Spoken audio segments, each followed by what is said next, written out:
বিগত বেশ কটা দিন কেটে গেল এই ফুড ব্লগিংয়ের মধ্যে দিয়ে, প্রায় 6 থেকে 7 মাস মতন বলতে পারো।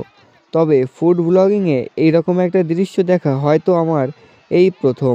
আমি হয়তো কোনো চ্যানেলে এরকম কোনো ভিডিও আজ পর্যন্ত দেখিনি। আপনারা কোথাও দেখেছেন কি না সেটাও নিশ্চিত সঠিকভাবে চ্যালেঞ্জ সহকারে বলতে পারলাম না।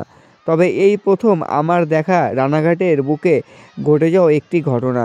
গতকাল রানাঘাট আইসতলা মোড়ে বসাকপাড়া নামক গ্রামে দেখা যায় কোম্পানির সিলপ্যাক খাবারগুলো ছুঁড়তে বিভিন্ন ছাদ থেকে, স্কুলের ছাদ থেকে। সেগুলো কিন্তু আবার দর্শনার্থীরাই নিচ্ছেন, কেউ ক্যাশ ধরে উৎসাহী হচ্ছেন, কেউ আবার নিচ থেকেই কুড়িয়ে নিচ্ছে। খাবারের মধ্যে এখানে ছিল কিন্তু লেবু, বিস্কিটের প্যাকেট, টোস্ট, চানাচুর, মানে যে খাবারগুলো উপর থেকে ছুঁড়ে দিলে তুমি সেটা যাতে কুড়িয়ে ভালোভাবে খেতে পারো কিংবা ক্যাশ ধরে খেতে পারো, যেভাবে যেটা সেরকমভাবে কোনো ক্ষয়ক্ষতি হবে না।